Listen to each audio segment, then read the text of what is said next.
Hey, it's Lynne Brown. I'm a speaker, trainer, and coach with the John Maxwell team and a teaching partner with Empowered Living. The first half of my life, y'all, I was literally trapped by the opinions of other people. And then in my spare time, I was truly a people pleaser. And if that wasn't bad enough, I had a broken mindset. Now I know that, some people are like, oh, there's no way. I'm like, yes, there was a way, because I truly had a broken mindset. The unfortunate part was I could not see that all of that was going on. And I had a nice little mask, nice little smile, happy clappy, all the time. But anyway, one day I just got sick and tired of being sick and tired. And I don't know if you've ever been in that place before, but it's not a very happy place. And I decided that day to take a step in the direction of my dreams. Even though I couldn't see the whole plan, there was no, written out blueprint for my success, but I took a step, and it was amazing because I began to see changes taking place even within the first couple of weeks. And then I saw Wayne Dyer's quote that said, when you change the way you look at things, the things that you look at change. And I was like, wow, I wrote that down, put it on my fridge. It was just amazing to me. Not that I'm perfect. Trust me, if you are perfect, this is not probably the podcast for you, because I am a work in progress. But I believe we're all imperfectly perfect. And I'm here to serve, the world, and to become the best version of me so that I can go out and help people also discover that in themselves. Today is an exciting day for us. I have an amazing guest that's going to share with you wow. I just heard just a few little glimpses of her story, and it is powerful. What she's gone through and her attitude, you would never even know it. So today I want to introduce to you my friend Samantha Tyrone, and she is going to share her heart and passion and what just lights her up. Samantha, welcome to the Gritty Women podcast. We're so happy you're here. Tell us, what are you most excited about today? I am just most excited to connect with new people and new adventures through all of this chaos with COVID and things shutting down. And, we were talking about being people, so just having the ability to connect with other people is really the thing that I'm most excited about. And this is a new journey for me. So I'm really excited to just make new connections and learn as much as I can from other women and from other business owners and other entrepreneurs who have similar experiences, totally different experiences. Just learn from each other. Well, that is awesome. And you said it, connecting is the most powerful way to learn. And we used to hear that it takes you're 5 people away from the person you need to meet. But now Forbes recently came out and said you're like 2.9% of, people away from, the person you need to meet, because we're so connected. Right. And I think it's so powerful. I guarantee you, if we had time today to talk, if we talked probably 5 minutes, there would be somebody we know, probably the same person. And I always think that's so fascinating that it's such a big world, but at the same time, it's a small world after all, like Disney says. Absolutely. Right. Talk to us and tell us. I know you were sharing, you have gone through some trauma in your life, but yet you have this attitude to serve, other people and to bring out the best in others. How did you get from where you were to where you are now? Well, a few years ago, I met the greatest person ever. We fell in love. We planned on getting married. We both had our little bit of baggage, and it came to the surface that he had a history with addiction. And I made the decision that it was more important for us to be together and grow together than it was to run from his reality. So we were together a few years. We were engaged to be married. And, unfortunately, after a work injury and depression and, being bounced around from doctor to doctor and getting mixed messages for a solution, and no getting back to normalcy in sight, he passed away a few short months before we were getting married. And I think the shock of everything and just how everything happened so quickly, I kind of shut down. I'm so eternally grateful for my parents and the support system that I have. But there was a period of time where I just, like I said, I shut down and I didn't really deal with anything. I went right back to work. It was a new position, so nobody really knew me, so I could kind of escape my own reality. And then, as the months kind of progressed, I just felt like I don't want to be sad anymore.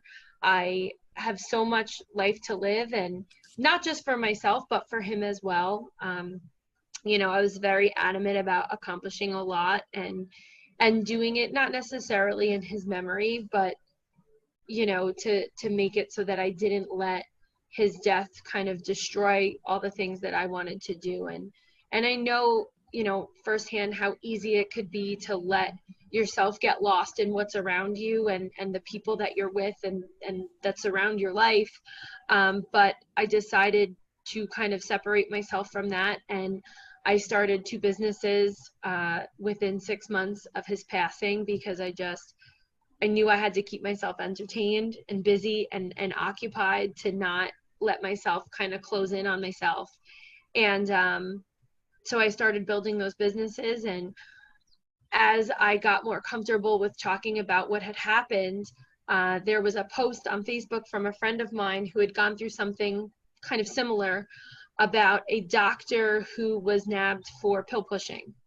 So I had shared it and shared a little bit of my story with my fiance, and a couple people had reached out and said, "Thank you so much for sharing. I really related to something that you said. I'm kind of going to be advocating for myself now, and I'm going to take a stand against what my doctors are ordering versus what I know my body can handle." So it was at that point where I was just like, I know there's other people in these situations, that my fiance was in with doctors pushing medication while he was in recovery. And also I knew that I couldn't be the only partner of someone in recovery or active addiction, because I'd seen both sides of it. So I decided that I was going to start speaking out and becoming an advocate for those who couldn't advocate for themselves yet. So that's kind of where I'm coming from, is, one of his best friends had said to me, "No one wants to hear from someone in addiction. There's such a negative stigma around it. There's so much negativity circling it. We're just another junkie. We're just another this. We're just another that." And he said, "We need someone who is not in recovery, who's not an addict, who speaks on behalf of us and really is an advocate for those in recovery." And I said, "Well, I could do that." So that's what I started doing. I am in the process of building this amazing community for women in business despite trauma. Women of abuse, women of death of children, death of their spouse, anything that could have stopped them, that they continually choose to rise above. So that is something that will be launching more officially in the fall.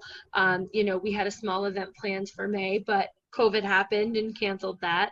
So right now we're just focusing on trying to make everything virtual, and provide more opportunities, more connections, more support for that. Our website is being built as we speak. So that'll be something really exciting once it is up and running. And really just at this point, my goal is just to connect with as many individuals as possible and share my story of journey, really, more than anything. So often we see the end result and not necessarily the journey. So the project that I'm working on is called Story to Glory. It's not the red bottoms and the $1 million homes and the aftermath. It's the in the trenches, nitty gritty of getting there. And that's when, when I had saw what you had stood for and what you were doing, I was like, we have to get together. So I'm just really, really excited to connect with others and help anyone who's in a similar position, because I would have never gotten through what I got through without my support system.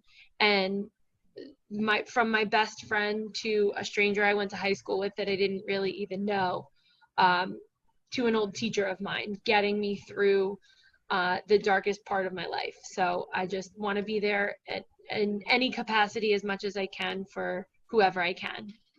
Wow. That is, I mean, it's such a great encouragement. And you're exactly right.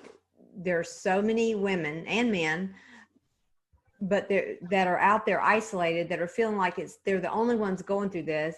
And if they're anything like I was afraid to really reveal how I really felt. I just would put on another mask, whether it was a happy face or sad face, whatever. But I just walked through life doing that because I was so afraid of revealing the real.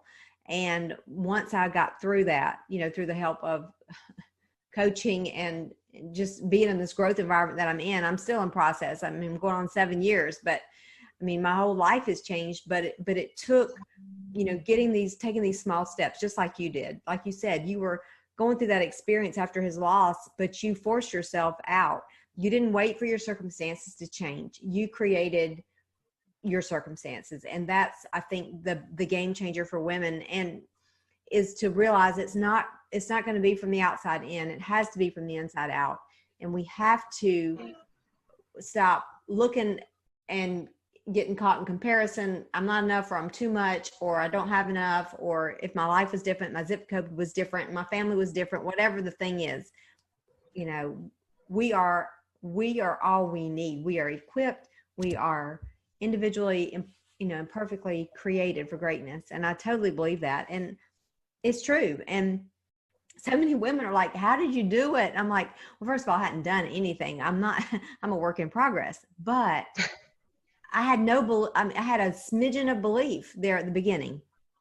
I had to borrow the belief. And so what I hear you saying is, you know what, I've got this belief in me and my dream and my passion, and I'm willing to share it with women and in business. And I think that's awesome, because that will help them be able to break through, the trauma. Absolutely.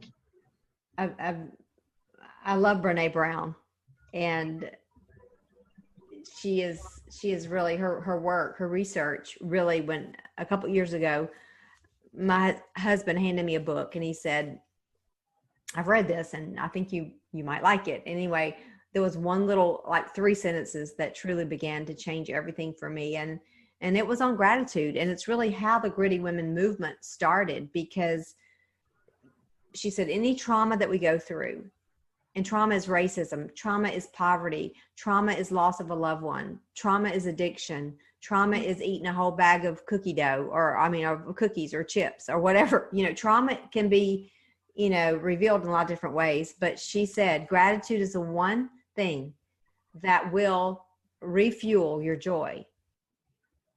And about that same time, my friend said, challenge me. She said, I want to challenge you to 25 things a day for 30 days. Write down 25 things a day for 30 days that you're thankful for. That was 5 years ago. I've not missed a day. And I don't write 25 now. I write like 5 to 7 a day, but it totally changed everything for me. So I always throw that challenge out to all of our listeners, to be very intentional. Everybody's heard of gratitude. It's talked about a lot now, but knowing and doing are two different things. And actually writing it daily, it just changes everything. So I just appreciate your heart to serve, people, your story. I love that. Your story to, what did you say? Story to glory. Is that what you said? Story to glory. Yes, ma'am. I love that. I just absolutely love that. That is so beautiful. And it's so true that our stories connect, and we're so much more alike than we are different. Absolutely. So can you think back in your life as we close? Can you think back in your life and look at one thing that you achieved in your life, one thing that you went through in your life that has served as a model for you, that helped you get through the loss of your fiance, that has gotten you to the place that you are, that even right now, I just love that gritty side of you that is, you're building your website. you're building, you're creating it right now in the process. You're not waiting for it to be all perfect. You're just like saying, women, look, I am in the middle of it right now. You know, I don't see the whole picture, but I'm willing to do it. You know, was there something in your life? Was there something in elementary school or high school? Can you look back and see a little model that served you then, that's serving you now? Absolutely. It's so funny that you asked that, because I was just recently telling someone about my second grade class. I was in Ms. Nordvight's class at Lafayette Elementary School in New Jersey, and we were getting ready for the talent show, and I was like obsessed with dance. And she was like, Sam, you dance, so could you help us with some moves for the talent show? And I was like, yes, I can. And before she could even start playing the music, I was putting kids in a line and telling them what to do, and like, no, like this. And she was like, oh. And I'll never forget it. We did Sea Cruise, and poor Mrs. Nordveit, I don't think, knew what hit her when she asked me to do this. But it was where I really fell in love with kind of taking the lead. And I think it was one of those moments where in the moment you don't think it's a big deal until like 25 years later, where you're like, that really stuck out as something important. So I guess in a weird way, I can owe a lot to my first grade teacher. And just, she really kind of just gave me the reins, and for whatever reason, she trusted me at 7 or 8 years old, however you are in first grade. And I kind of just I never choreographed anything. I just knew that I loved it, and I knew that I wanted to do it. So I kind of took the bull by the horns and ran with it, and just was super confident and sold it, and they bought it. And I think that, you know, as I grew up, I just be confident and sell it and figure it out as you go along till it works. Wow, that is so powerful. I love that. And tell me again her name, Miss Mrs. Nordveit, I believe, was my first grade teacher. Wow.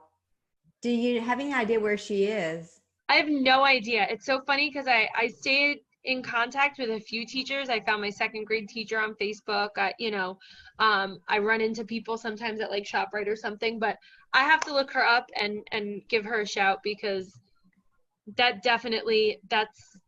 if I ever write a book, that'll be in the book. That is so awesome. I love that story. Hey, yes. And if you find her, I would love to bring you both on the show. I think it would be so powerful to let her know the impact she had. And for all the teachers that will listen to this podcast, and parents too, for that matter, just seeing the belief that she breathed into you. Mm-hmm. I mean, that impacted you for your whole life. Absolutely. I mean, you know, and it's such a model, and it's so powerful too, of the influence that we have. Sometimes we don't even realize it. But hey, if you find her, you connect, you know, we'll be connected on social media and all Absolutely. that. So let's connect. And I would love to have both of you on the show, and just really honor her with that. That's a powerful example of just what one person can do. It's just like Mother Teresa, you know, you pick up the starfish in front of you and you take care of that one. And she certainly did. She saw great things in you. Wow. And you're leading the way. She's going to be so super proud of you.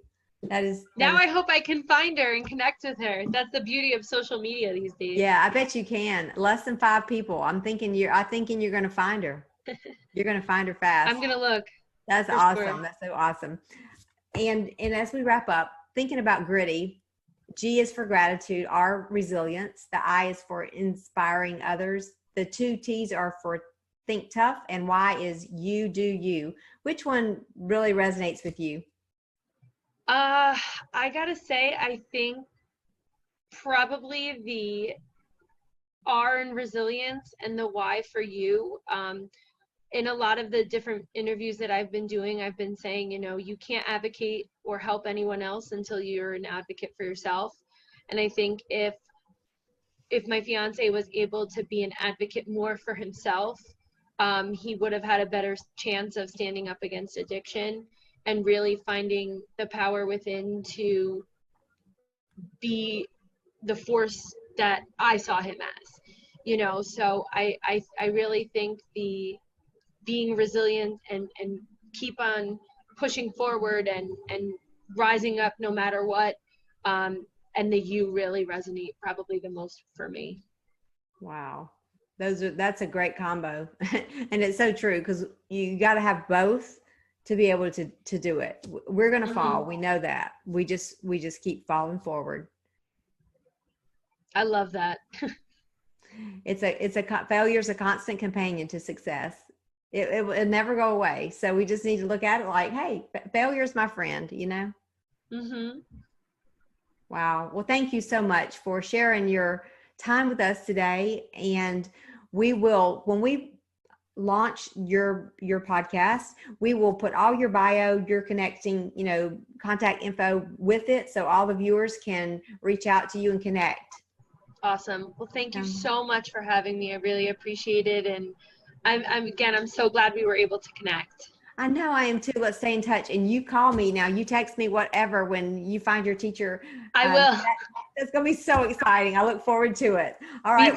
Me too. Yeah, that'll be part 2 of this story. So we'll see you soon. Stay tuned. See you soon. All right. Take care. Bye-bye. You too. Bye-bye.